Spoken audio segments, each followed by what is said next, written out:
Hey, you guys, what's up? Hey, family. It's been too long since I've seen you. When can I see you again? Yes, I'm still riding high off of that Teddy Riley versus Babyface IG Live. And of course, I'm going to be there for my girls, Jill Scott and Erica Badu, okay? Loving it. I wish it was on my birthday, which is May 5th on Tuesday. A queen was born. Yes, this is she. But anyway, hey you guys, I am so excited to be here with you tonight for another Ask CC. It is going to be a phenomenal topic as always. And of course, we always have some housekeeping news. Again, make sure you have your notification bell turned on so you can see when I'm going live. And, I've been spending some time with the family. So, and I've been trying to keep my head on straight because y'all, having your child home with you. Hey, Emily, having your child home with you every day with no break and no school, no Boys and Girls Club. It's been driving me crazy. Okay. So yeah. So some Wednesdays I'm just under the cover, just trying not to snap. Okay. So, so forgive me. But anyway, but yes, I'm back on and you'll be seeing a lot more of me. And also, of course, we have how to invest in real estate with money you never knew you had. You guys, this book is still selling like hotcakes. We are still getting tons of messages in our messenger, whether it's me or Michael or people going to our business page wanting to know how can they get a copy of this book. You guys know that this is the perfect time to invest in real estate, or maybe you don't know. If you don't know, then the reason why it is the perfect time to invest in real estate right now is because you are going to have a ton of motivated sellers. Okay, not all states are open. Not everyone got a stimulus check. There are people who, are going through some rough times right now. So they need what you have, which is cash. You have access to cash and you have a network. And you also have things like 401ks, saving accounts, bonds, CDs, family members who have money.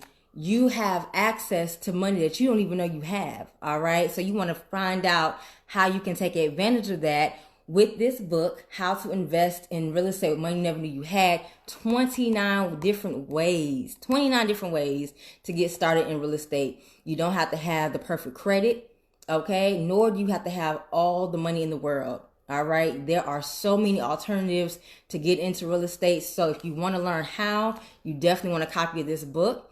As always, I will be sending adding the link in the comment section, and you can always inbox me and tell me, hey Cece, I need that book, and I'll be sure to bring you a copy. I can bring it to you, or the mailman can. It don't matter. Okay.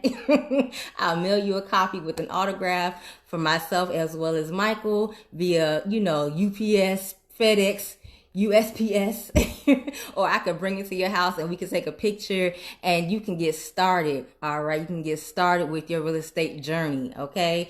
This book is only $20. All right. And it's full of a wealth of knowledge. So you definitely don't want to miss out. So I'm so excited to see some people joining. I'm sure more will come on. Hey, Jason. Hey, Pamela. So I'm so excited to see people on and others who are on their way to join me tonight.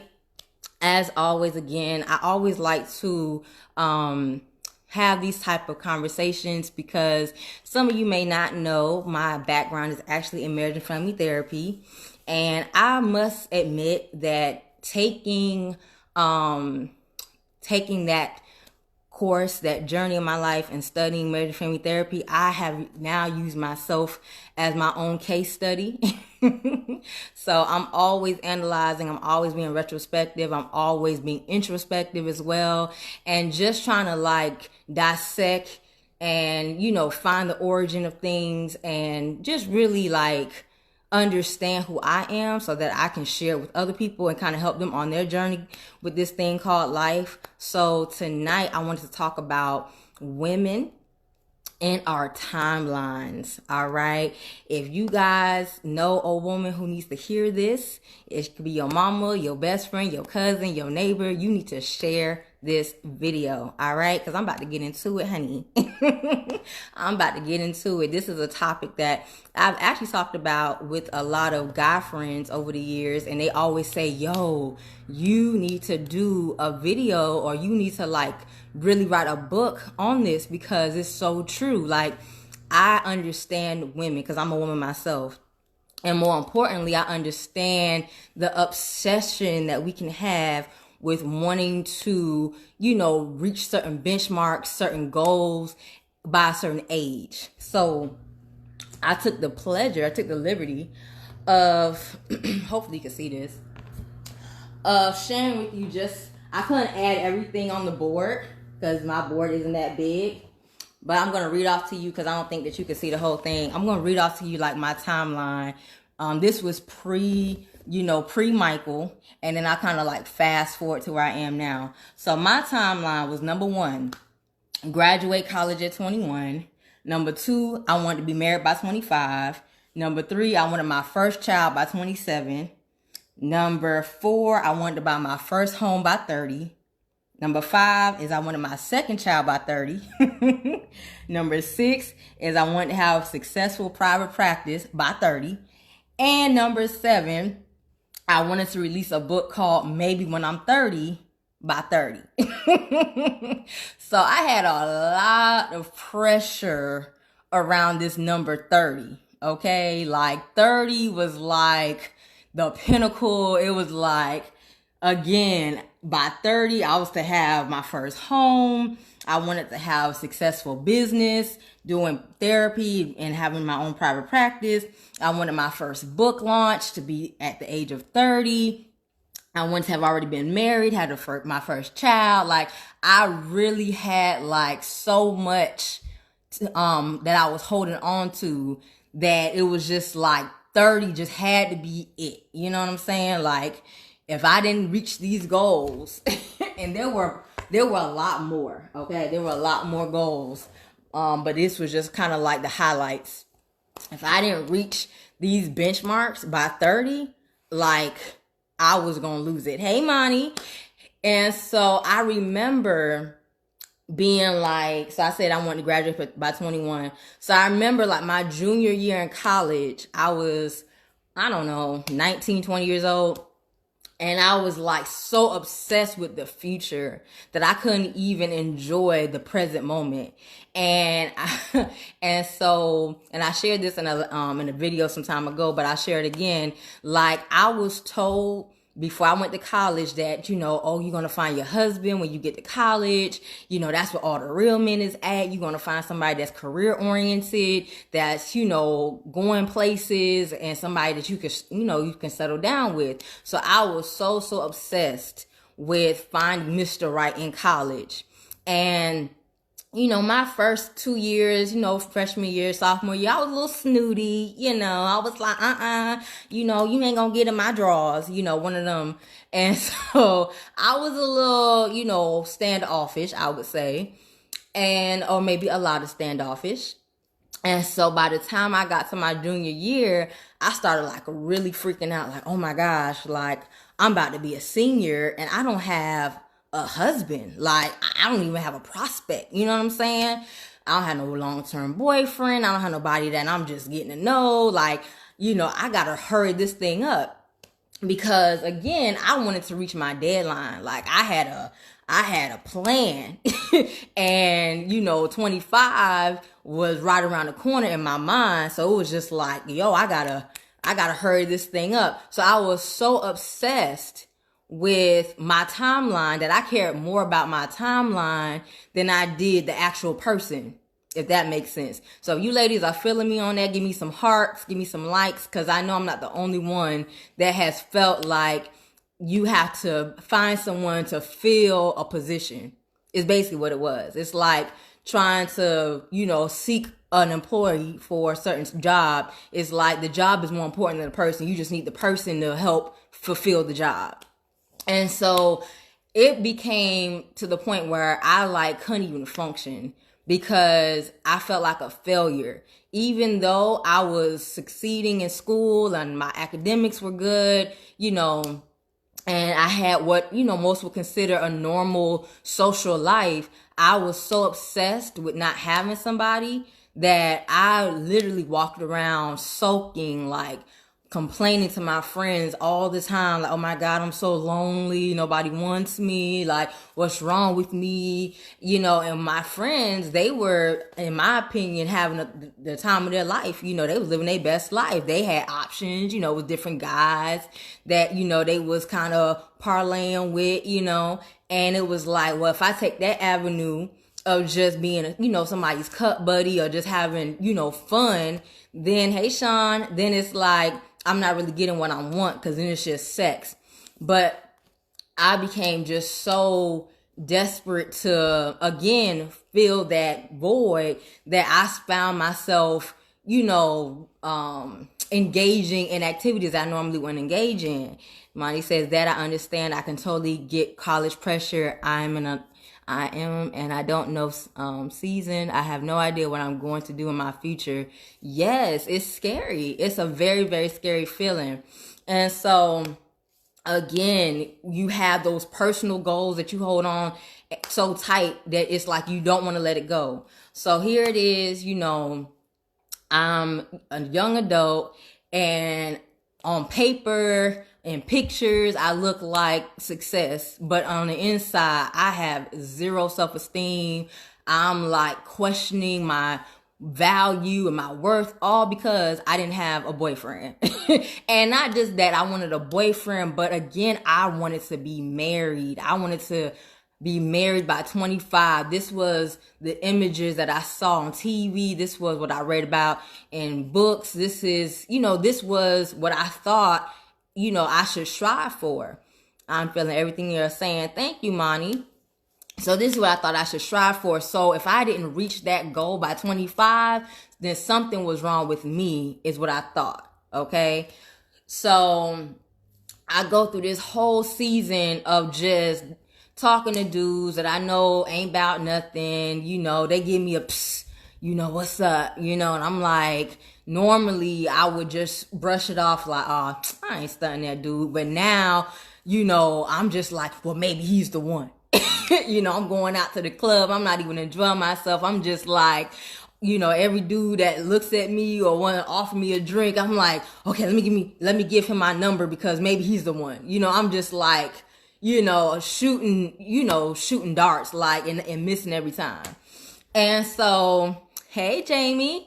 And so it just became like a real problem. Like, I was starting to scare myself because I was not being wise. I wasn't making good decisions. I was just, I don't know. I was just out there. I was just really out there and trying to find my way, feeling like, something was wrong with me. Well, why isn't he calling me back? What's, like, what is it? Not realizing that I was being desperate, and I was acting desperate and thirsty and, and I was no longer focused on myself. And I remember even one guy, he kind of, he thought I was cute. This was when I was still in college. He thought I was cute.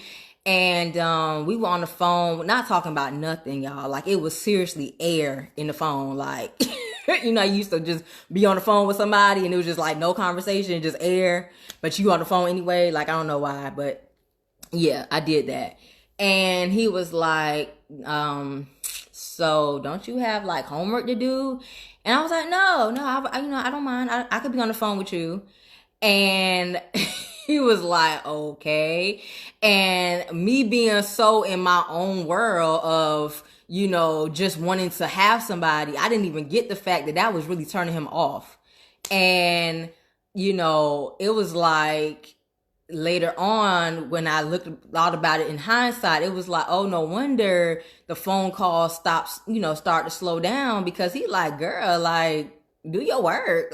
Like, we ain't even talking about nothing, but you on the phone.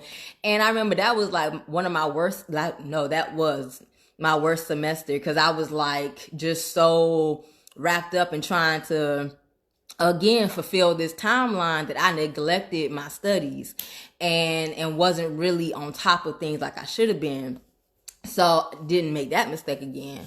But anyway, the point is that, you know, a lot of these things I didn't realize until later on, like once I had a chance to like kind of look over my 20s and think about, dang, like I wish I would have enjoyed life more, you know, like I wish I would have been more in the moment and not so much focused on the future.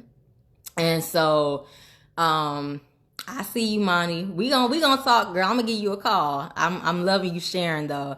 I have not been able to sleep because of so much anxiety. Yes, and anxiety is a real thing. It's a real thing. So, and I can totally relate to that. I had again crazy amount of anxiety because it was so many things that I knew that I wanted to accomplish, and then it was like getting on social media for me at this time that didn't help at all, because I'm seeing, you know, people that I know, you know, graduate and they're getting married and, you know, they're having kids, and it's just like, oh my gosh, like I'm feeling like I'm watching somebody else live my dream, you know?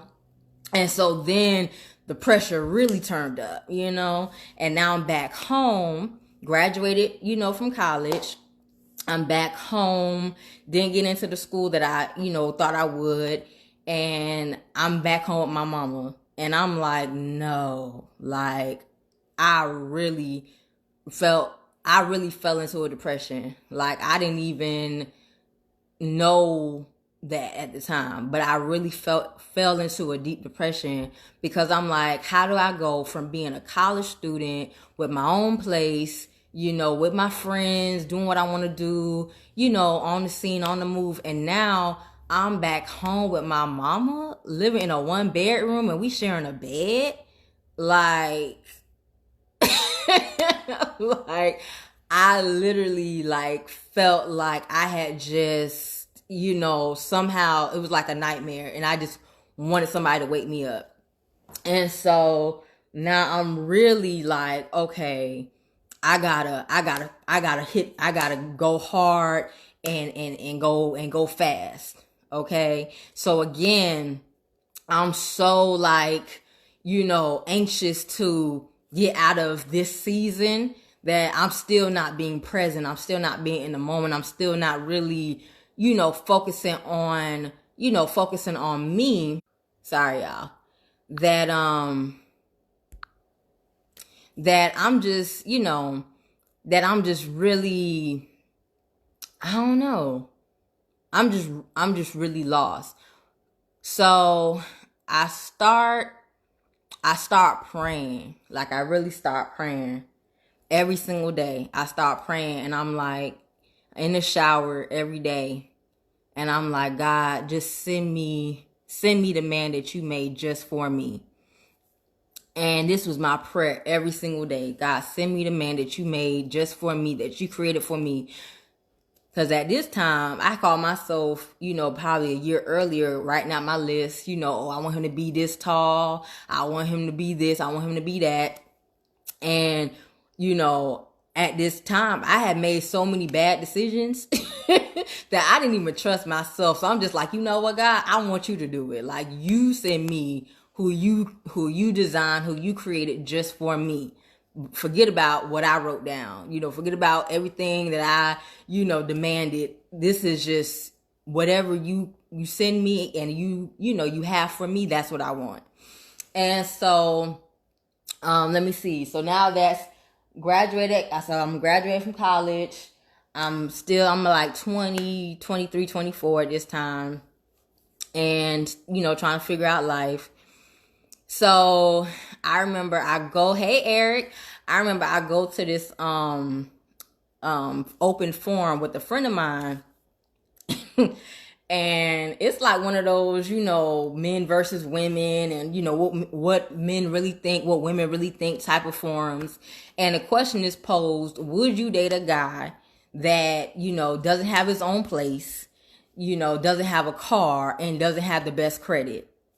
And, I was like, I think I just entered into my marriage and family therapy program. So we're learning about context and how, multiple realities and everybody's reality is valid. And, everybody's lived experience should be considered. And you got to consider the whole pie and not half the pie and, give, and understand a person's context and why they're in a particular situation. So I was like, well, it depends, whereas before I'd have been like, honey, if he ain't got his own car, if he ain't living by him, by himself, mind you, my behind wasn't living by myself. You know what I'm saying? So I'm with my mama. I have no room, no room to talk. But this is like the general, requirement for most women. Like, even if you don't have it all together, like, the man better be coming correct. So I was like now in a different framework, like, maybe, you kind of got to consider what the person is going through and not just throw him to the side because he don't have a car or he don't have his own place. And so soon as I say that, maybe a week or two later, I meet Michael. And this was not like we meet and it's love at first sight. This was the friend I was with introduced us, and I thought that they had a little, something happening. Michael will, he will say, heck no, never that. But, she kind of led me to believe that, he liked her and she wasn't sure if she liked him in the same way. And it was just like this whole thing. That's a whole nother story. But anyway, so when I met him, it was kind of like to feel him out, like, for my homegirl, like, okay, maybe, let me check his credentials, make sure he's a solid guy, But anyway, they end up just being friends. And so we exchanged numbers only for the purpose of he was very good at marketing. Like, he talked to me about marketing and how, he could help me in that area, because my plan was, okay, I messed up when I was in college. I didn't plan for the future the way I should have. So I was like, by the time I graduate from my master's program, I want to have good credit, and I want to have, I want to be in motion where people like know me and, my name is out there and I can like start getting clients, because I want to be a private practice therapist. So we exchanged number for, again, the purpose of marketing. So fast forward, we get to know each other, and, here we are. It obviously became more than just a friendship. But at this time, Michael did not have his own place. He was living in a hostel, which literally means that he was in a house, like not even a house. It was actually an apartment that was one bedroom and 4 men shared one room. And it was like, how does this even work, right? He didn't have a car. He was actually catching the bus. And it was just, he was the total opposite of what I would traditionally be looking for, right? So in that sense, he didn't match my timeline. He didn't match, my expectations. But it was something about him that was like, I saw that he was a go-getter. And every time I talked to him, he was on to the next thing. It was like, okay, I got this particular debt. I need to clear this debt so that I can get a car, so I can do this, I can do that. And he was like on it. And that's what really like sparked. I was like, yo, like, this is different. Most times you talk to somebody and, they still 6 months to a year later talking about what they gonna do, and they haven't done anything, So that really spoke volumes to me. And so we happened to meet at when I was 25. and we happened to have MJ when I was 27. So check for the timeline, right? But then something happened, leading to 30. And remember, if you go back to the early part of this video, I talk about 30 being like the it age. Like, that was anything that I was ever going to accomplish in life, in my mind, it had to be done by 30. And this, I'm sure, is like a general consensus for a lot of people in their 20s. Like, it's just something about 30 where you just feel like your whole life you got to have it together by 30, which is insane because rarely does that happen. And you don't really give yourself room to grow and to experience what, God may have in store for you, which I'm going to get to in a minute. So 27, I have MJ, and life kicks me in the butt because now I'm faced with the decision of going back to a dead-end job where I have 4 weeks unpaid leave, and I can come back in my same position and work from 7 a.m. to 12 a.m. and never see my baby, or I go off to do, this thing called entrepreneurship. And this has nothing to do with my timeline. This has nothing to do with the things that I sought to do. Like, even when I got my job, I was like, okay, I'm going to be at this job for 2 years, long enough to get my license for my be a licensed marriage and family therapist. And then from there, I'm going to build up my clientele. And, I gave myself 5 years to be at this job. Like, I had this whole thing planned out from day one of orientation. So I've always been a planner. If you ask me what my 5-year goal was or my 10-year goal, I can give you an answer. So to find myself in a position where I had to now trust the process, it was like, what does that mean? Because I was so used to being in control. And so, here, babe. Ice lolly? Yep. And so, Monty said, you are so awesome. Yes, girl. The anxiety has caused a deep depression because I'm expecting to know what to do the rest of the year. Yes, baby. It looks beautiful. It does look beautiful. Go eat it, okay? It's orange, red, and green. Good job. Good job.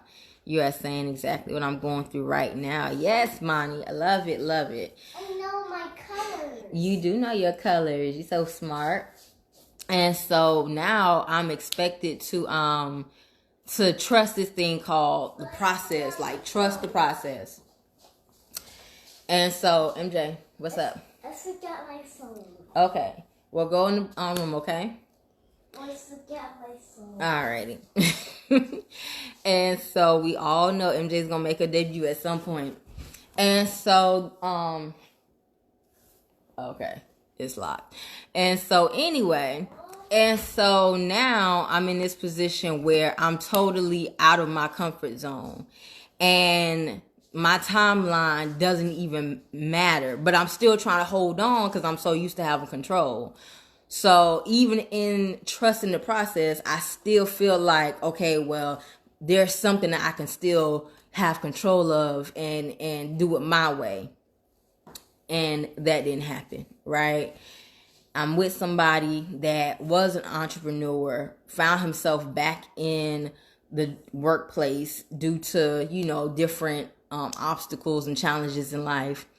And now he's like, okay, I'm back in my entrepreneur bag. Like, we gonna do this. And I'm like, no, we not gonna do this. Or we gonna do it this way. We gonna do it the secured way. So I literally was like, okay, if in 3 months this, author book thing don't pop off, I'm going back to work. Which, if anybody has ever stepped out on faith, you know that you do not tell God what to do, when to do it, and what time to do it. You got to really be in the moment. So it was like, after that 90 days, I was like freaking out because nothing seemed like it was coming together. I was in my head constantly as I'm trying to write this book. I'm in my head like, who knows me? Nobody cares about what I have to say. I'm not important. Like, I'm just in my head, just giving myself all of these negative thoughts, and it would block me from writing. And so I'm like, okay, I'm going to push through it. And I would try to push through, and I would just fall again. And so this kept happening. And I was just like, you know what? This not for me. Like, I need to just go back to work. I need to go back to work, do what I know, and just, forget this. Mommy. And so, yes, MJ. I was trying. Can you go to the room, please? There's your remote, okay? Mommy, I was trying to. And so. Mommy, I was trying to lick my popsicle, but my popsicle just popped off. Okay. All right. Go to the room, okay? And pop it back on. And so, anyway. But I don't know how to pop it back on. All right, MJ. Just eat your popsicle, okay? Thank you. Gotta love kids. All right. And so I'm in this position where I'm feeling like I'm just giving up, because again, this is not matching what I thought my life was going to be. My life, I'm approaching 30 and I'm not at the place that I thought I was going to be at 30. And so I'm feeling very overwhelmed, very discouraged. Again, comparing myself to other people and their life and what I see them doing, and feeling like everybody is just racing past me. And and so I'm sharing this because I'm in a relationship with somebody where we had two totally different agendas. And I find that to be so problematic and so common, especially for women. I have experienced this. I've sat in therapy rooms with women who open up and share with me that, they resent their husbands because it's like they were expected to be the housewife. They were expected to be, the stay-at-home mom, but that's not what they signed up for. I have experienced feeling, like I was put on the back burner once I had a child, and my voice and my relevancy wasn't as, prominent anymore, in comparison to, to my husband. So it was just a lot of, division, I would say. And so, I just want to slow it down and just talk about how if you're in that space of feeling like you have to, reach a certain goal or certain benchmark in order to prove something to somebody else, I'm so here to tell you it's not worth it. It is really not worth it, because when I was in that place of trying to prove to my friends who didn't understand why I made the decision to walk away from my job, or why I made the decision to even move to Brunswick with no real game plan, in their eyes anyway, I was faced with a lot of questions that I couldn't answer, and that can be very overwhelming. And I had to do two things. I for one had to literally let my timeline go. Like, let everything that I thought was going to happen by a certain age, throw it out the window. Because if I continued to, live by those benchmarks, I think I would have snapped. I would have seriously snapped, because I would have felt like such a failure if by 30 I didn't get that, if I didn't have that picture that I could show everybody on Facebook of me getting the keys to my first home, if I didn't have that book done by 30. And not to say that goals aren't important, because they most certainly are. But if you are more obsessed with, reaching that goal by any means necessary, even if that means, hurting yourself in the process, then you really gotta reevaluate, who are you doing it for? And so I had to do a lot of internal digging and find out, who am I doing this for? And once I realized that I was really doing it to prove something to somebody else, then I had to make a switch. And so, and that switch for me was so necessary, because if I hadn't made that switch, I think my relationship with Michael would have ended. it definitely would have ended. MJ, I'm using the phone, baby. I have a lot of subscribers. It's my birthday. Okay. All right. Thank you. I have a lot of subscribers. Okay. Go to the room, babe. And so I would have felt like, so anyway, sorry y'all. MJ got my head going somewhere else. But anyway, so it would have ended my relationship because I was in a deep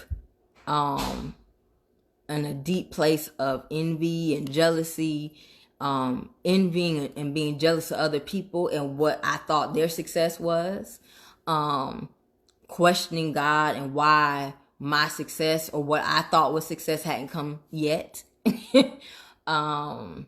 feeling like I was forgotten somehow. And just really, hey Kristen, just really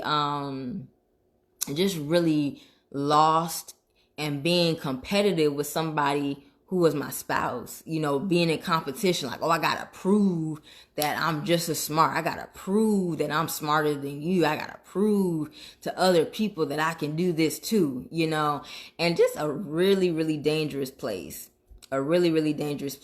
Wanting the spotlight, wanting to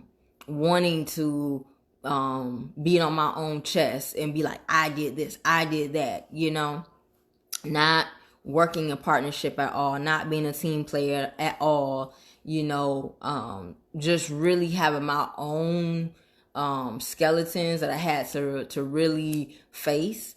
And so it was like me being so obsessed with reaching a certain goal by a certain age really led me to self-sabotage.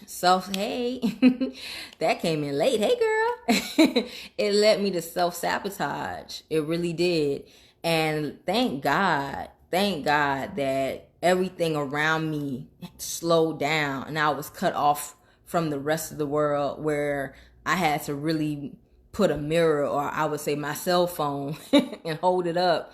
And that's when I started doing my video diaries, and that's when I started writing a lot, and that's when I started, like really reading the Bible and just really, applying so much of the therapy I had learned and applying it to myself, and like not diagnosing, but healing myself, counseling myself through the process, because I was really on the verge of a mental breakdown, like a mental health breakdown, seriously. And it was just a very, very scary time. And so as I, peep into the window of a lot of women's lives, and I hear the frustration, their spouse feeling like, we're not on the same page when it comes to money, when it comes to goals, when it comes to the kids, when it comes to, what we're building. It concerns me because I've been there, I've been at that place. And it's, I think the first things first is really, really having raw conversations, which is something that Michael and I did. I shared things with him that I was embarrassed and ashamed to share, but it was necessary. And understandably, some things I shared, he didn't forgive me right away, or wasn't really open right away, because it was just too much. It was like a shock, for one. And then it was just like, I don't really know how to process this. And so I had to like really give him his space to, to process. And thank God, God was in our relationship the entire time, and just had a hand in our relationship, and the fact that we were friends first and had already built a foundation on friendship and love, because I don't think we would have made it. Having a house of division you can never win. You invite the enemy in, you invite discourse, you invite problems into your life. And my obsession with trying to, prove to those who doubted my decision making became more important than the relationship. And that can never be. my obsession with, wanting to meet certain goals and do it in a traditional way with somebody who was so untraditional. I had to embrace, our difference. MJ, please, baby. I can't come here right now. Okay, I can't come here right now. MJ. Oh, okay. All right. Okay, you want to be on camera because they can see you. Okay. No, I don't want to be on the camera right now. I want you to come in my room. Okay, baby. Mommy's almost done, okay? All right. Hey, I'll help you with your TV in a minute, okay? All right. Thank you so much. All right. And y'all think I should have another baby. Y'all are so funny. So, woo, kids. So anyway, where was I? I don't even know. But yeah, so having that moment, I'll just go back to this. So having that moment of having such a raw conversation, I think is so, so important if you are in a relationship, thinking about having a relationship with someone, having the freedom to just say what you got to say what you want to say, and be unapologetic about it is so important. And I think that everyone should have that freedom. I was giving someone advice one time, and I was like, you can call it Freedom Tuesday, and on Tuesday night, when it's just you and the boo and the kids are asleep, you pick a time in the evening, and you all just have that difficult conversation that you're not arguing, you're not going back and forth about who was right, who was wrong. You're just having a raw conversation, and you understand that what's being said may hurt the other person's feelings, or they may not want to hear it, but they allow you to talk freely, and you allow them to talk freely, and you're not trying to defend, you're not trying to make excuses for anything. It's just, this is what it is. And I think that, is so, so important. Another thing that we did was, Michael is a big math person.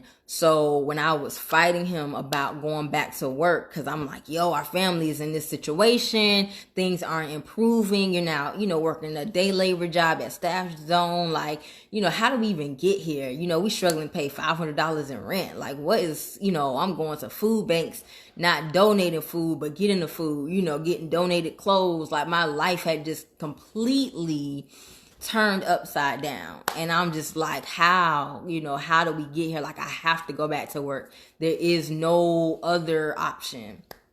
And we sat down and we did the math, and it was like, literally, me going back to work probably would have increased us by $20 because at the time we didn't have a car, so that meant I would have had to take a taxi or Uber every day, going and coming from work, pick MJ up, supply, get his Pampers and, all of that stuff.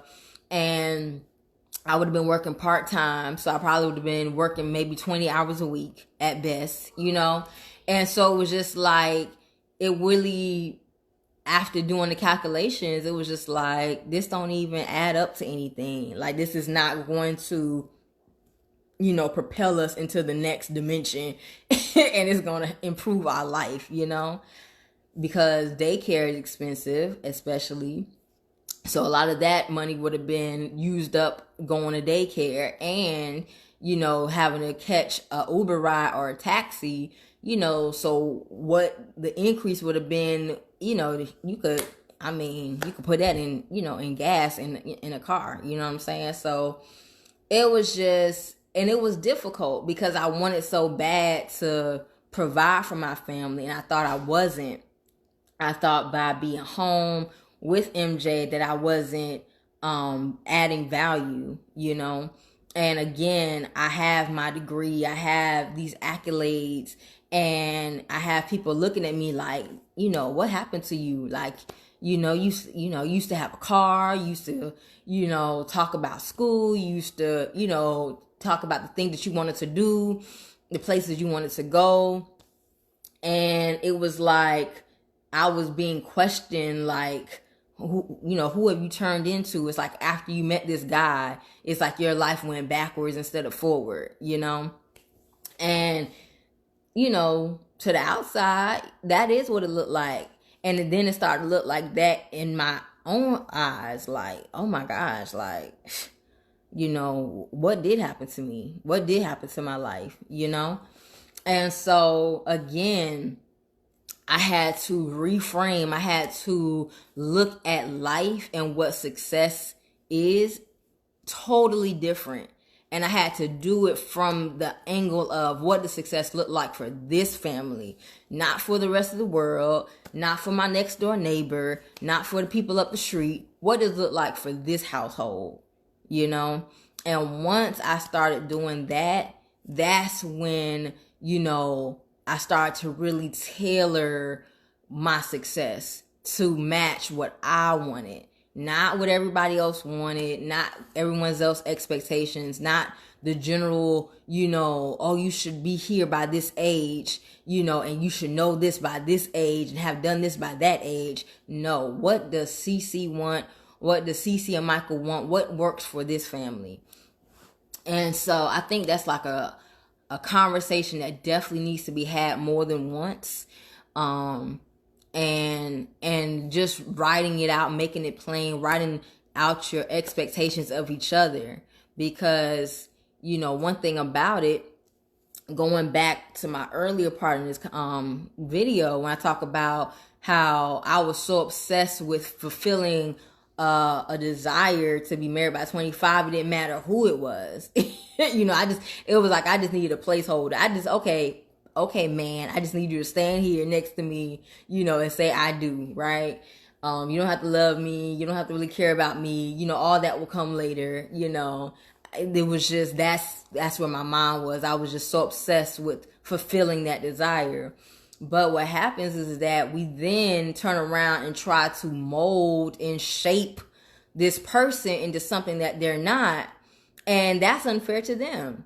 Because then we bring on our expectations, and try to force feed and create something out of someone who that wasn't meant for you to begin with, And so I had to really, really digest that and process that and be like, yo, I'm wrong. I'm wrong for, trying to make this person be traditional, or wanting, enjoying the idea of what it meant to, the idea and the successes of making a lot of money. But the work that went into it, I underestimated. I really underestimated the work. And because I underestimated the work, I wanted to go back to what was familiar. And I got frustrated being with someone who didn't respect me. Basically throwing in the towel is what I was trying to do. And luckily he wouldn't allow me to do it. But it was like, no, something's wrong with you. Something's wrong with you if you don't see what's going on here. Like, we have no money, so us trying to get it from the mud and, it's going to work out. Like, I didn't want to hear that by this point, because now I'm questioning, are you a provider? Can you provide me with security? Like, now I'm questioning all these things because I don't see it yet, And at this point, I had no faith. I talk about this several times before, like very, very double-minded, very, very,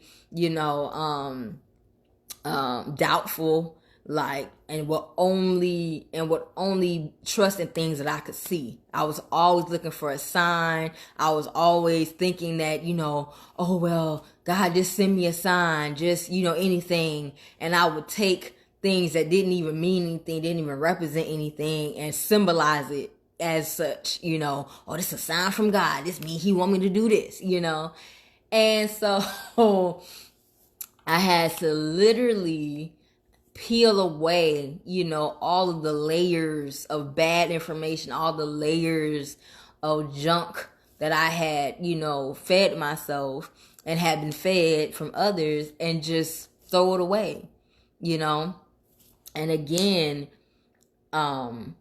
ladies, if you know that a man is working his butt off, help him. Seriously, help him, because a man does not have to do all the work himself, and oftentimes what has happened is that it's like the man is will provide financially, right? And then we have our own desires and dreams and things that we want to accomplish, and then that's separate from him working financially. But while he's holding the fort down financially, we're doing our thing over here, and the two never come together. And I did that. I was like, well, you do real estate, that's what you do. Right?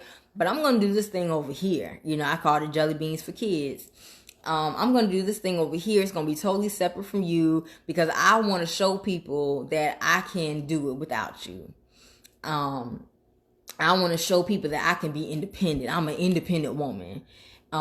Because this is what I had heard. This is what older women were telling me. Like, you need to always have your own money. You need to always, make sure that in case that man act up, you got a stash for you and your baby if ever you got to leave in the middle of the night. These are, this is what you hear. So I already was programmed to kind of be 1 foot in, 1 foot out. Like, all right, this is cute. But as soon as an argument got heated, or, it was some sort of discomfort, it was like, okay, no. See, you're not making me happy. We just need to go ahead and call it quits. You know what I'm saying? Like, you already not, coming correct. So I'm gonna just go ahead and bounce. Not realizing that you gotta fight. You gotta fight for something that's worth fighting for one. And you gotta know when something is not even really coming from you. It's coming from information that you have been told, And so it's a lot of shaping, I would say, that has to be done. And when I say shaping, I mean you have to shape the relationship that you want. And even, when we hear like, people have financial differences because they were raised to believe, one way about money, and then their spouse believes another way about money, and then that becomes a big issue. I'm here to tell y'all, like, even with us following literally to the T, the way of Robert Kiyosaki, if anybody's ever Rich Dad Poor Dad, like, we literally live his book. We sacrificed to it hurt. We sacrificed to gain our assets, so that our assets could pay for our liabilities. Our asset could pay for our car. Our asset can pay for our house. Our asset can pay for our vacations. Our asset can pay for whatever it is we want and we desire. But it took a while, to really get to this point. And it came with a lot of arguments, a lot of frustration, and but we had to fight to get on the same page, because my background is, as soon as money hits my hand, I'm about to go buy me something that I have sacrificed these 2 weeks without. You know what I'm saying? Like, I waited 2 weeks to get paid, so I'm about to go get my nails done. I'm about to go get my hair done, and buy an outfit for myself, and then I'm pay my bills, get some food, get some gas, and I'm gonna do it again, the next 2 weeks. But when you live a life where, paying yourself first doesn't necessarily mean going to get your nails done. It means setting this money aside so that you can buy a property and that cash flow from that property is going to be what you use to get your nails done. That right there was like, hold up, say what? like, like you speaking Chinese. Like, I don't understand what you're saying. And so, for a long time, we didn't have the same information, because I was like, the first few pages of Robert Kiyosaki's book, he said, you cannot help a poor person by giving them money. And I closed the book. I was like, oh, this man, child, please. That's some garbage. Like, what? You can't help poor person by giving them money? Absolutely. You should give the poor money. But guess what? If you give someone money, that's like me giving MJ, $100. He ain't gonna know what to do with that $100. You know what I'm saying? He could put it all in, into something that's, candy or whatever, anything that he just desires, instant gratification. So it wouldn't make sense without first laying down the principles and laying the foundation so that he can multiply his $100 into $1,000. You know what I mean? So it took years, it took time to like really reframe and really see life through a different lens when it came to money. But a lot of people, are just, you become accustomed, you become stuck in how you think about things. And so when it comes to partnership, when it comes to having a husband or a wife, it really takes a lot of communication and a lot of dialogue about your initial introduction into whether it's money, sex, love, relationships, marriage, children, religion. Like, you have to have those conversations and understand that a person's introduction has set the tone for the rest of their life. So if you want that person to change or be different, you first have to acknowledge their lived experience and understand the context to that and why they act the way they do, why they say the things they say, why they may behave the way that they do. And then talk about what needs to be different in this relationship in order for it to work, and what you need to be communicated or have communicated, because every relationship is so different. What may have worked in a previous relationship may not work in this relationship. I'm sure that makes sense, right? And so again, that is how you set the proper expectations, is by first acknowledging what a person's background is. And, that could be their family life, their friends, just different, I mean, with Michael and I, like, we're so similar, but we do have such different past. And oftentimes, I'm still learning things about him. And the more I learn, it's like, oh, okay, now I see, now I understand, it's like one thing that he'll do, he could hear like the tiniest sound and he just becomes like, what was that? And I be like, babe, like, chill. But, he unfortunately is so accustomed or grew up with so much violence, that it was like, I gotta always be on, so he has that in him where he's just always on, and so I used to like, be scratching my head like, bro, what's wrong with you, but now I get it, so I don't even question it. It's like, okay, I know you gotta go check the house even though there's nothing there, and so that's really important. So Mani says, what works for this family? How can that apply to a person in my situation, single and no family? So what I would say, Miss Mani, is you really, for one, you have to really be, I would say, you really have to write out like what you want your family to look like.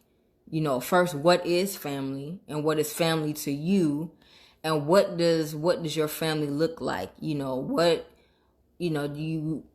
do you desire? Funny enough, even though, I call myself kind of like tossing out my list of what I wanted in a man, when we moved into our first apartment, I remember showing the list to Michael, and I was like, wow, like everything on here came to pass except you're not 6'1". That was the only thing.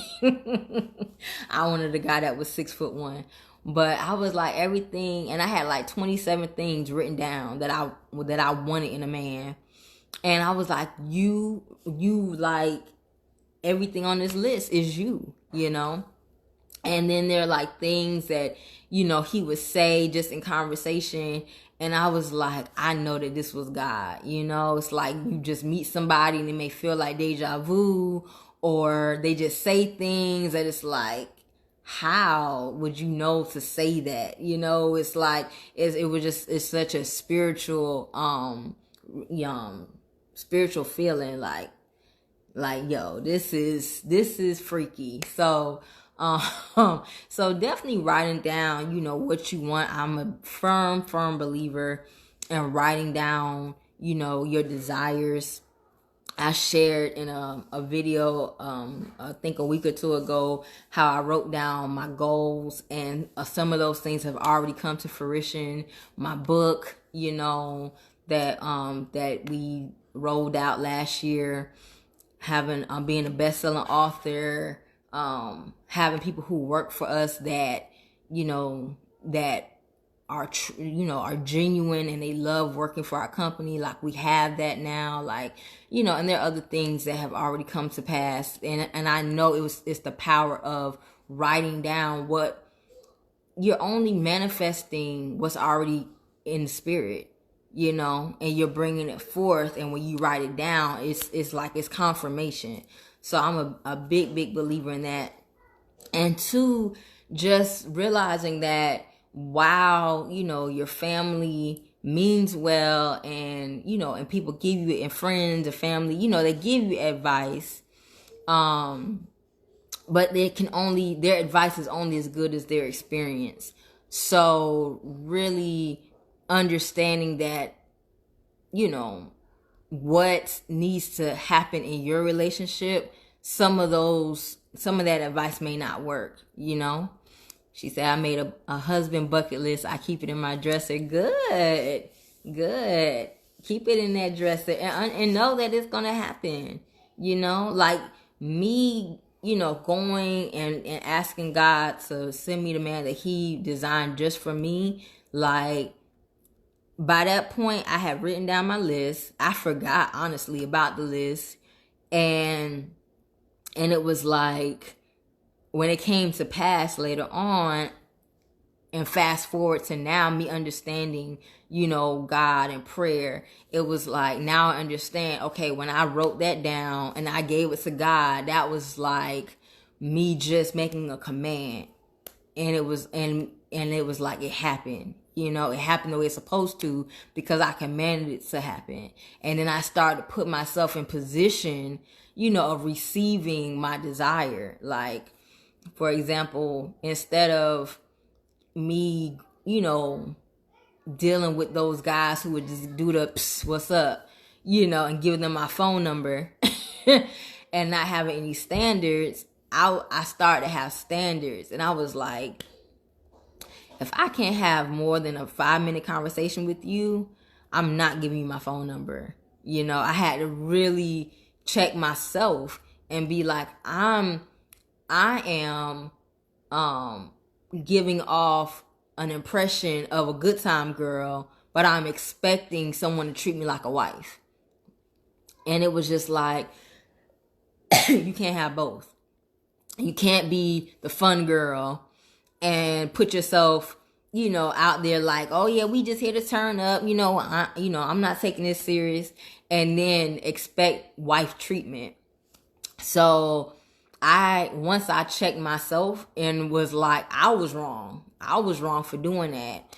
It was like, then I started to go back to the person I was my first year and second year of college, where I didn't play those games. I didn't, I didn't play the radio. It was like, yo, this is who I am. I'm confident in who I am. I'm confident in my value that I bring, and these are my expectations.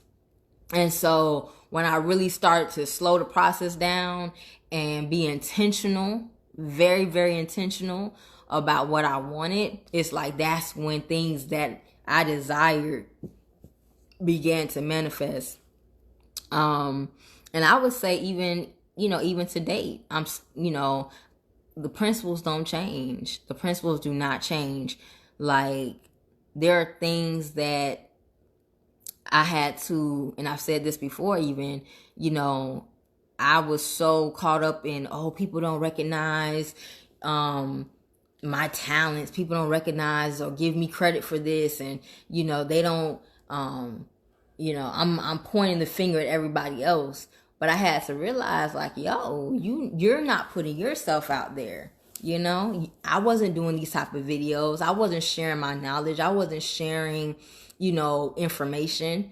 I was just collecting and being private and being a little turtle, in its shell, but expecting people to know me, and it's like, again, set the proper expectations. How can a person know me and I'm not talking, I'm not sharing, I'm not reaching the people? And so, yes, I'm almost done. Come on, it's too late. Okay, Pooh, go back to your room. I'm almost done. Please come here. And so again, it's a process. It's really a process, and you really don't know what you have to fix until you're faced with it. And I would say that's the best thing about being in a relationship, is that it forces you to hold up a mirror to yourself. But you can't hold up a mirror if you're in a relationship but you're acting single. It's not gonna work. A relationship is very much give and take. I do not believe that you can be single and fix yourself. I don't believe that because I was single for a very long time, and there were things that I thought I had, that I was over, wasn't gonna bother me, and then whoops, got into a relationship, and it was like, ooh, that's ugly. That's real ugly. That's an ugly character trait. Things I didn't even realize, was an issue. And so you really find yourself when you're when you are in the right relationship. When you're in the right relationship. And so again, now my goals are very clear. I know what I want, but I don't necessarily put an age next to it. I'm just working towards it. And I know as long as I'm working towards that particular goal, I'm going to win. And I'll share this last thing before I wrap up. One thing is that I have struggled so long with my weight. And I told myself that this season I was going to start celebrating myself, because I had just, for years, I've just been in this, I would say, Mommy, Daddy's here. I so know. I don't have to watch on my TV. Okay, awesome. All right. Miss Monty says she misses you. So I have, what was I gonna say? I have for a very long time given myself self-inflicted wounds through verbal abuse, like saying just nasty things about myself. I'll do another Ask CC about just my experience of being a being a young girl rather, being overweight, being taunted and teased, and what that did to my self-esteem, which rolls into my my self-worth when it came to men. But that's another topic. But nevertheless, I decided that I was going to start celebrating me. And I'm going to be 32 on Tuesday. And I did a video diary this morning, and I was just like, wow, like I'm so proud of the woman that I'm becoming, because I'm up every morning busting my butt. My shoulder right now is in pain, working out. And though I'm not where I want to be weight wise, I am where I want to be. I'm on the right track mentally, right? I'm on the right track mentally, and that's because I'm starting to celebrate my wins. When I finish a workout, as hard as it is, I say at the end, you go, girl. You did that in this body. This body that you have now, you did that. You know, and so long I thought that I couldn't celebrate me, or I refused to celebrate me until I got to my desired weight, until I got to the desired body that I saw in my mind. I didn't see, again, I wasn't being present. And so it's so important to be present, because I promise you, Monty, and anybody else who's watching this video, if you're not present and if you don't celebrate who you are now, even when what you desire comes to you, you're going to miss it. You are going to miss it because you're going to think that it was supposed to come in a different package. It was going to come. Candles? No, baby. It was going to come. It was going to come sooner. It was going, you're going to, you're just going to downplay the win because you're in your head. But if you celebrate the now, I promise you, the victories are going to seem like it comes more often, because you're celebrating the little wins. You're celebrating the small victories, which is going to then manifest into the big victories that you desire. And so as I come into, the age of 32, I'm definitely excited about the future.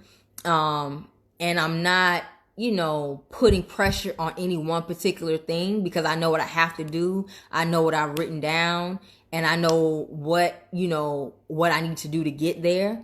But at the same time, allowing myself to just be free and, and learn from my mistakes, and that's one thing. And I'm going to leave you this. This is especially for you, Monty, because you and I are so like, allow myself to fail. Like, that was a big thing. Allow myself to fail.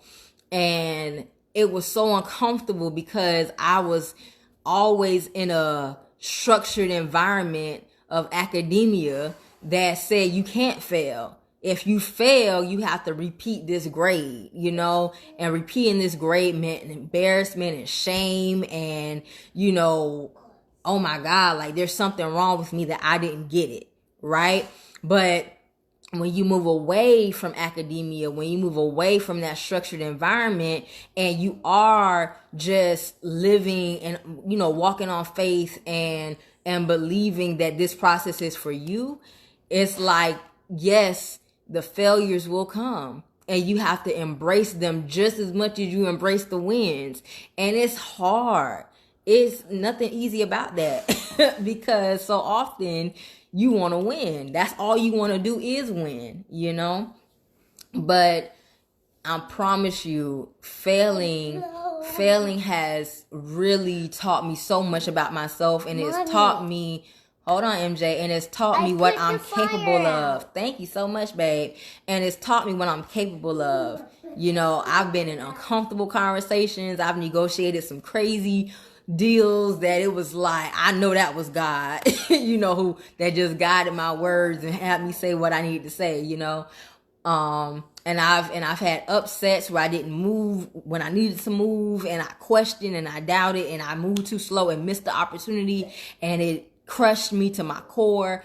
And all of it is important. All of it makes me who I am. And, I wouldn't trade the growth. I would change some decisions, yes. But I wouldn't change or trade the growth that I have had. And so yes, with failure comes the victory. And it's it's like having a plus and a minus sign on a battery. Like neither one is good or bad. It just is. Like you need those. You need a positive and a negative. You just need it. It's a part of life. Without the negative, then you don't know what you're capable of overcoming. And so once I got to that point, again, timeline gone. Oh, I gotta do this by this age, gone. Oh, I gotta have that by now, gone. Like all that gone, and once I let all of that jibber jabber, all that go, that's when the things that I so wanted and so desired started to come. And it was like, I lifted this heavy burden that I was trying to carry because I really thought I was doing it. I really thought, oh, well, if I do this, then I'm going to get these results. Totally neglecting having God in my life, totally neglecting having any sort of faith, totally being a non-believer and just trying to do it on my own strength and my own merits. And when I tell you I struggled the most during this time because I was trying to do it all by myself, that it took me literally hitting rock bottom to being like, to realizing, no, you need God. You need his help. Because it's doors, it's favor, and it's intangibles that you will never be able to understand or see or prepare for. It's just God. And you got to include him in the process. And so that helped me individually, and it helped me in my relationship. Because if I hadn't grown and gotten to this point in my relationship, there would be no relationship. There would be no Michael and Cece. It wouldn't be, because I was too in the way. I was just in the way. I was in my own way trying to get somewhere, and I was in God's way too. And so, honestly, just taking a step back and just realizing that, while we have goals, while we have set benchmarks for ourselves, and it's good to have goals, you definitely, MJ, you definitely want to always have God be a part of it. Always have God be a part of it, and know that it may not come when you set out for it to. And understand too that trying to generalize your life around what society says you should have by a certain age is just stupid. I'm sorry. I mean, maybe I shouldn't use the word stupid, but it is. Like, it's stressful. It's really stressful, and even now, we get asked, well, when you gonna have baby number 2? Because by now you should have baby number 2. And it's, and we've shared, and I've shared, the miscarriage. And every time somebody asks that question, it kind of does a little thing in my spirit, because I'm like, yes, we have, we know baby number 2, yes, as a matter of fact, on my board, I said baby number 2 was supposed to come at age 30, and baby number 2 would have been here, but unfortunately, I had a miscarriage. And so, and people don't know those things. So when they say, well, y'all better hurry up, it's like, you have to really be sensitive, because you just don't know what a person is going through or has dealt with. And so, but again, like, and then I think, oh, I don't want to be the old mom. I don't want to wait, I don't want to be like, 55 and I'm at somebody's high school graduation, you know what I'm saying?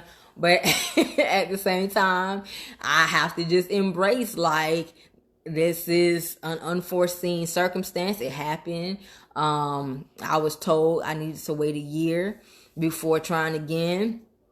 And a year is approaching, and we're going to try again. And I'm just going to embrace it, embrace what life has dealt me. So, I just, if I had tried to live up to other people's expectations, I could have put myself and my body in danger. Like, oh no, we need to hurry up, because I can't be, I got to hurry up and get pregnant now because MJ, he needs somebody now, no, like I'm not going to do that, and so again, just realizing that I had to do what works for this family unit first and forget everybody else's opinion.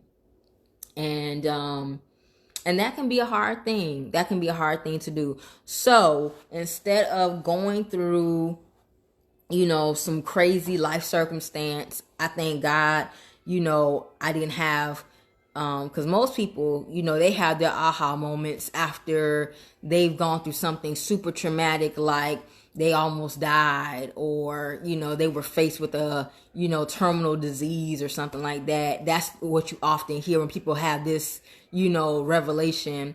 For me, it was losing everything and not having access to the outside world that finally just got me to a place of having to sit with myself and sit in those emotions and feel for the first time things that I had just kind of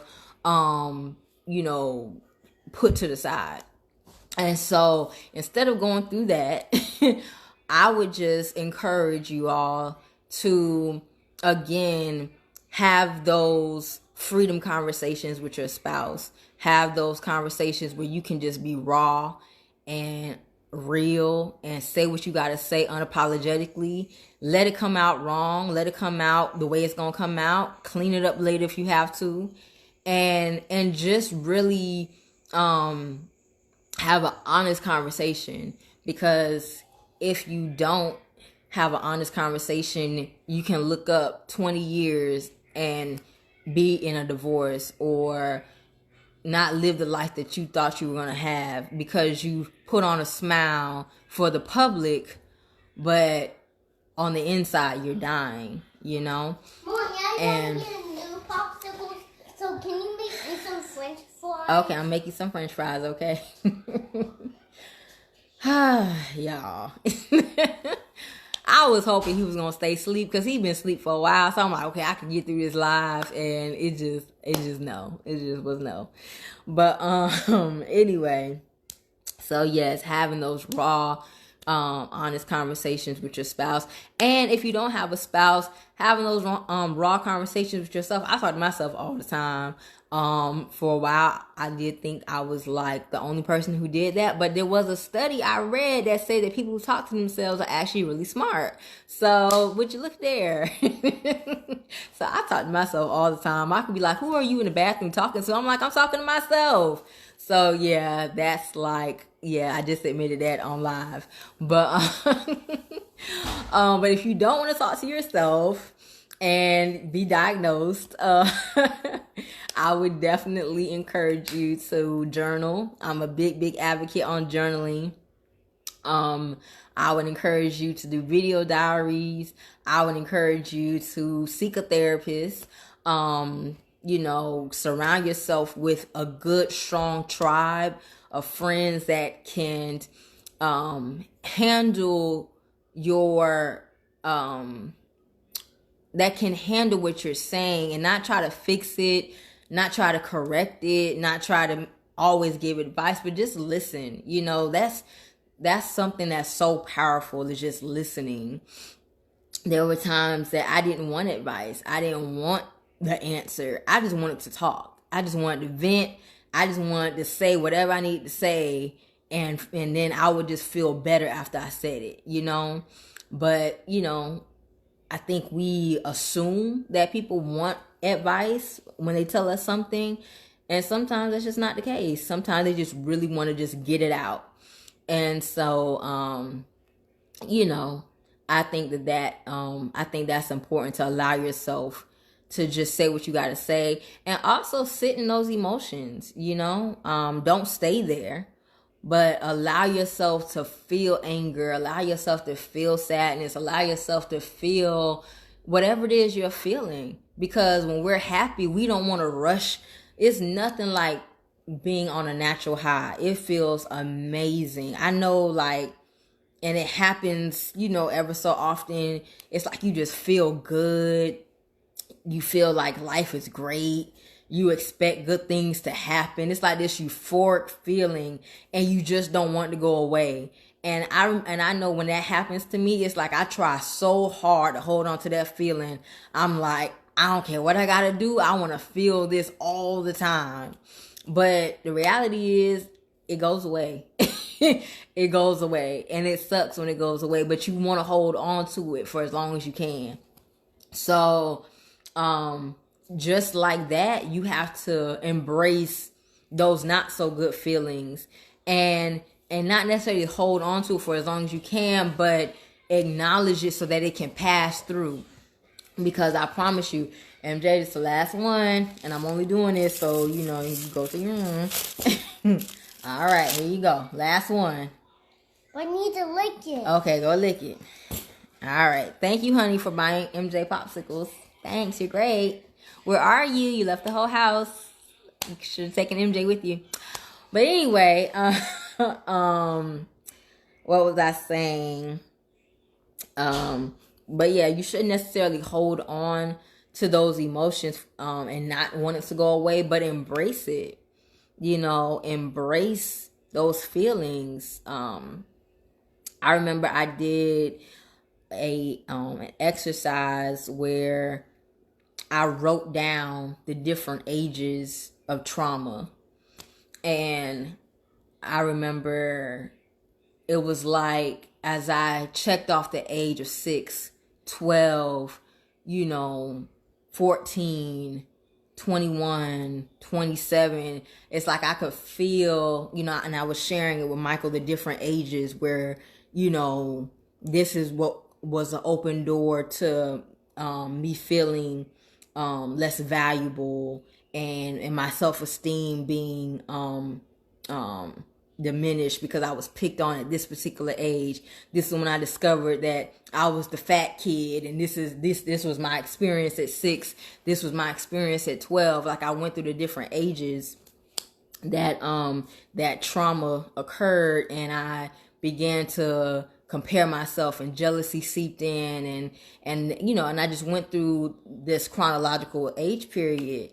And as I'm going through the ages, I'm feeling these emotions all over again. And I didn't try to mask it. I cried. I cried out. And it's not necessarily because those chapters in my life is still open. It's because it was a real feeling, and I went back to that place in my mind, and those emotions, are there. So often I think when we think about, oh, that chapter is closed, or that chapter in my life is closed. I've forgiven this person. I don't have to talk about that no more. I'm good. We don't realize how much of that is ego. Like, you got to allow yourself to feel. You have to. We're not robots. We're not made to be robots. Hey, Pearl. Hey, Marshall. Oh, Mason. I'm looking at your middle name. What up, Mason? But yeah, we're not robots. Like, we're not made to be robots. So crying is important. Anger is important, and you got to let it out. You just have to let it out. Like, if you don't, those feelings will become trapped. They will become trapped in your body. And at some point, you will start to deteriorate. So what is being trapped in the spirit will then deteriorate in the natural. And that's when you see health issues. That's when you see levels of stress and cortisol and all of that increasing, because you have not dealt with certain things in your life. So often we think that, oh, well, this situation is the enemy or the spirit trying to, attack me. No, it's because we have all been dealt with pain. We've all been dealt with different traumas in our life, and we just don't deal with it. We literally do not deal with it. We think, oh, well, by this time, my let go and let God. That's right. We think that, oh, well, I should be over this by now. No, things can literally take years. Sometimes you can experience something and it's so traumatic to you that your mind won't even let you process it as it actually happening to you. So it trigger may happen 30 years, 20 years from the time that initially it took place, the trauma initially took place, and then you remember it and you have a nervous breakdown. And it's like, what just happened? But it's because the trauma that you faced as a child, it's like you couldn't handle it, you didn't have an outlet to talk about it, to process it in a healthy, safe place. So you held on to it. And then if, rolls over into your adulthood and now it's like you just snap. That's real. That's very real. And so again, when right, I agree, Pearl. I don't see how people just sweep trauma under the rug and call that healing. That's very much true. I remember I went to another open forum some years later, and this time it was at a church event, and I noticed that all of the women, who shared very, very traumatic experiences that they were dealing with, whether it was violence in the home, infidelity, alcoholism, not feeling loved by their spouse. People who were just either on the verge of divorce or just had some sort of discourse happening in their life. They would just, at the end of the day say, well, I just believe God is going to work out. And yes, believe God is going to work out, but you have to do the work too. It's some things that you're going to have to deal with head on, and then God could come in. You know what I'm saying? But you can't he ain't just going to come down, like a bolt, and bolt of lightning rather, and it's just going to happen. Like, you have to do the work too.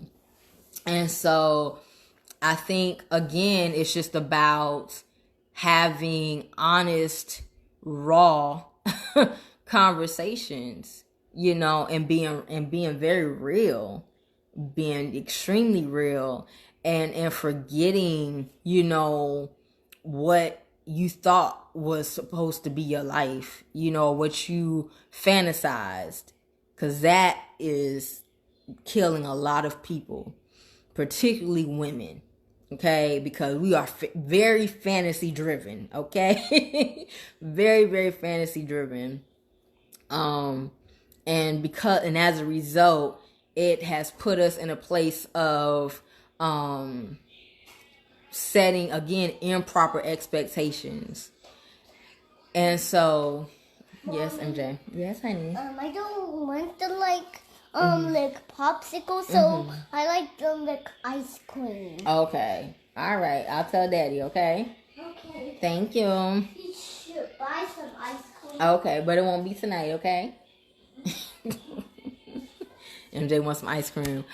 All right. So Pearl says, I'm like that every time I smell vanilla, it brings back those emotions. Yes. As a matter of fact, I at our church, I actually do therapy at the church, and I started like a questionnaire on just like help me kind of understand like what people are dealing with. And I talk about triggers. Like, for some people it could be a smell, other people it could be a song, other people it can be you just say something and it reminds you of someone.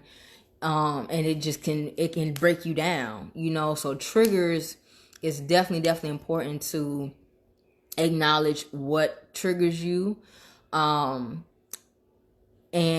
not to deviate too much. But sometimes, and it's probably not good to call it a trigger because triggers usually associated with something bad. But I know, like, for me, sometimes I may miss my, I won't say my old life, but I may miss parts of or fond memories, let's say. And so like this morning, I was just playing like all these old school songs.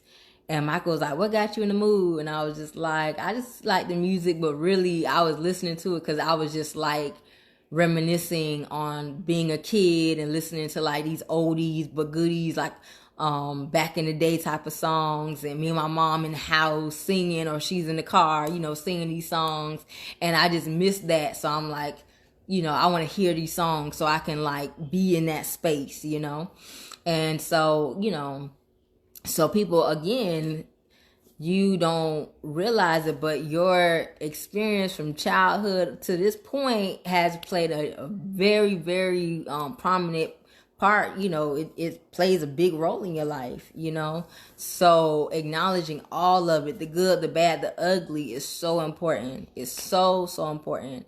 And allowing your spouse, I talked about, does my man match my timeline? But it could be your wife too. Does she match your timeline? Like allowing your spouse to create new memories and new definitions is so important. I think that we have a tendency, and this is me just speaking generally, but I think we have a tendency to, apply expectations of what we learn from outside experiences, whether that's our homes that we grew up in, or images we saw on TV, or books we might have read, and we think, okay, let's say we didn't have an image of a married, mother and father in the home. So now we gravitate to what we, see on television. And for some, it could have been a Cosby Show, or, other newer shows, that we grew up on as kids. And we gravitate towards those images and say, okay, that's what I want. Totally negating the fact that this is not a TV show. And where's my French fries? MJ, I'll be making your French fries soon, okay? But if you interrupt me again, you're not going to get no French fries. Please make them. Okay, but you can't if you keep interrupting me, okay? No, I'm going to make them by myself. Okay, you go ahead, babe. So,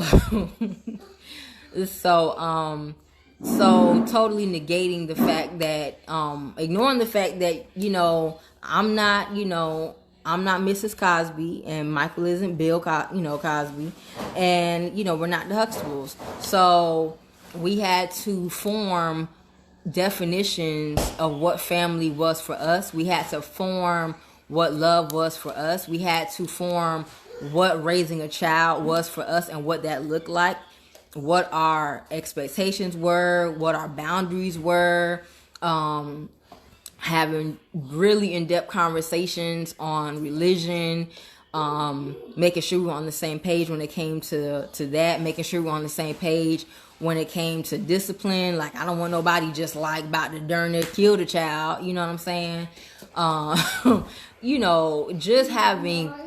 Just having conversations on what was important to us, and what life would look like going forward if we chose to do this relationship. And so having those conversations definitely saved a lot of time, and it helps, and it definitely helped. No, babe, you're not Bill Cosby. And it helped, you're not Mr. Huxtable, let's say that. And it helped because if let's say, Michael was Christian, and I was like, yeah, I don't believe in God. Like, I'm sorry, that ain't my thing. Like, how can we have a child and it be successful? Because we're going to be on two totally opposite sides of the spectrum, right? So you have to have, again, those difficult conversations. And then even once, the child comes, or once the marriage comes, it's still things that you have to be willing to adjust to that you didn't expect, So again, if we box ourselves in to, things have to be this way, and you're so rigid and anal about it being a certain way, you're not going to win. We literally had to shift a lot of, I would say, opinions and assumptions and outside noise and voices, and just, and just focus on us, focus on us and just forget, about everybody else. And that was a game changer. That was a game changer. And also when I went back to the principles of self, like understanding that my role is of a helpmate, really changed the game for me.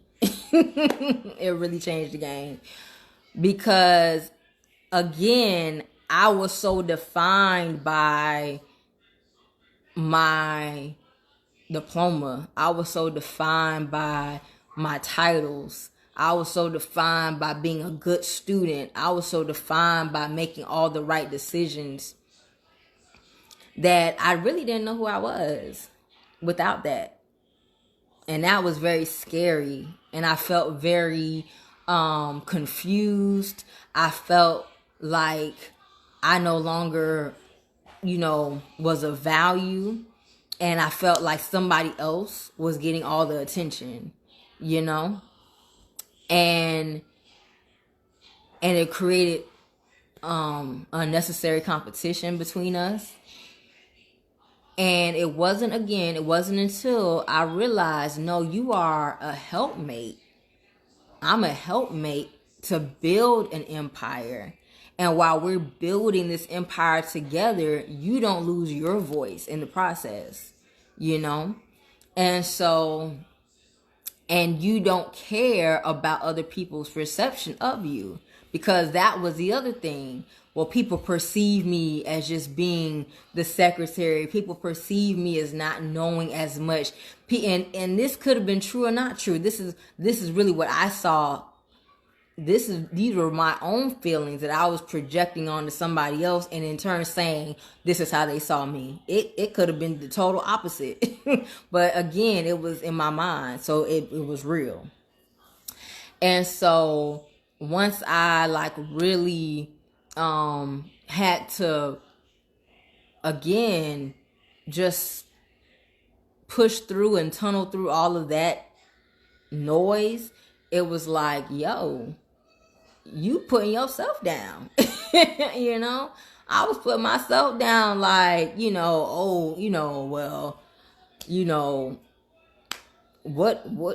what is this? And so that's why I said earlier, I'm now in the season of really celebrating my wins, really celebrating who I am.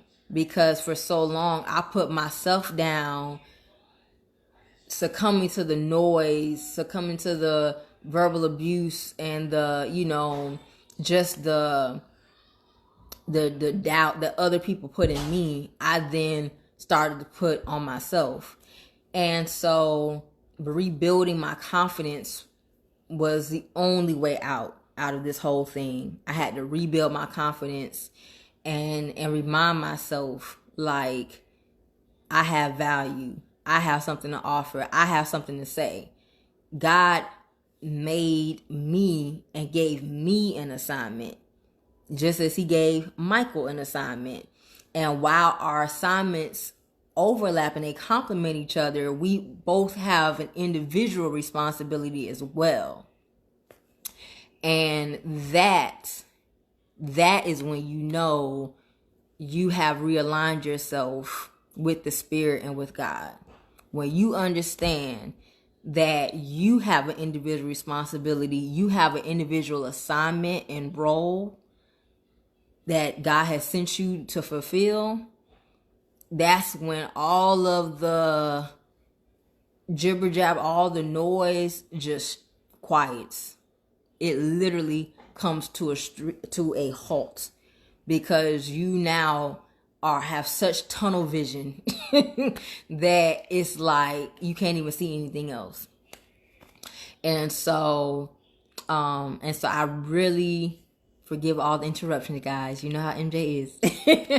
But I really, really hope that, you all have, gotten something out of this. I know that, again, this is something that took me years to process and understand and digest and fail at and do it and have to relive it all over again and do it all over again because I kept making mistakes. I kept going back into, the spirit of envy and jealousy and comparison, but right when I thought I was on the right track, I would fall off again. So it was a lot of, falls. But I'm sharing this to help shave off some of that time for somebody else, that you don't have to keep getting it wrong. Just understand that you have an assignment, you have value, and you having a partner is only a compliment to what your assignment is.